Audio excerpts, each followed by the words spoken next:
1 मई यानी मजदूर दिवस पूरे विश्व में श्रमिकों के अधिकार और सम्मान के प्रतीक के तौर पर यह दिन मनाया जाता है। बिना मजदूरों के कोई भी उद्यम सफल नहीं हो सकता। पूंजी और श्रम के योग से उद्योग चलते हैं।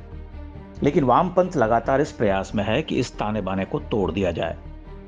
वामपंथियों की दलील है कि श्रमिक लाभ उत्पन्न करते हैं जिसकी उन्हें पूरी कीमत मिलनी चाहिए। बात सुनने में तो अच्छी लगती है, लेकिन पूरी तरह सच नहीं है।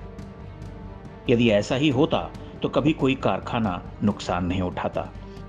रोजाना हम कारखानों को नुकसान में जाते और बंद होते देखते हैं। यदि मशीनें और श्रमिक ही लाभ कमाते हैं तो सोवियत संघ, वेनेजुएला, क्यूबा और उत्तर कोरिया जैसे वामपंथी देश दिवालिया क्यों हो गए? हर लाभ श्रमिक पैदा करता है तो क्या घाटा भी श्रमिक ही पैदा करता है? इसका मतलब एयर इंडिया के कर्मचारी ही एयरलाइंस को डुबो रहे हैं? जाहिर है ऐसा कतई नहीं है। भारत की ढेरों सरकारी कंपनियां मजदूरों को अच्छा वेतन देने के बाद भी घाटे में चल रही है। क्या वहां के ट्रेड यूनियन वेतन कटौती को स्वीकार करेंगे क्योंकि वहां के श्रमिक लाभ पैदा करने में असफल रहे हैं? सरकारी कंपनियां ही क्यों प्राइवेट कंपनियों का हाल भी जान लेते हैं? अनिल अंबानी के पास भी अपने भाई मुकेश अंबानी की तरह विशाल पूंजी थी। उनके पास भी अच्छे मजदूर और मशीनें थीं, फिर भी वो दिवालिया हो गए।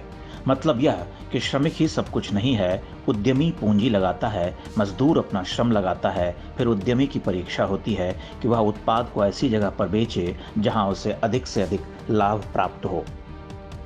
जब तक वह अपना यह कौशल दिखाता रहता है तब तक लाभ कमाता है। जिस दिन उसकी क्षमता समाप्त हो जाती है वो बाजार से बाहर हो जाता है। लाभ उद्यमशीलता का पुरस्कार है। श्रम या पूंजी केवल उसके इनपुट हैं। वामपंथी ठगों के झूठ पर सिर्फ इसलिए विश्वास न करें क्योंकि उनका झूठ आपके अहंकार को सहलाता है।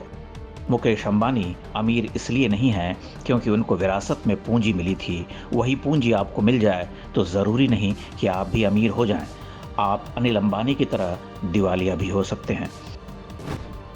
यदि आप झूठे वामपंथियों पर विश्वास करते हैं तो गरीब बने रहेंगे और आपके बच्चे भी गरीब रहेंगे।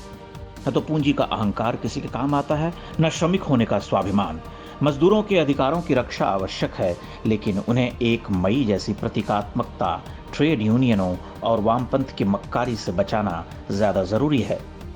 भारत के वामपंथी वैसे भी चीन और रूस के एजेंट हैं जिन्हें इसलिए पाला पोसा गया कि कैसे वो भारत को आगे बढ़ने से रोक सके।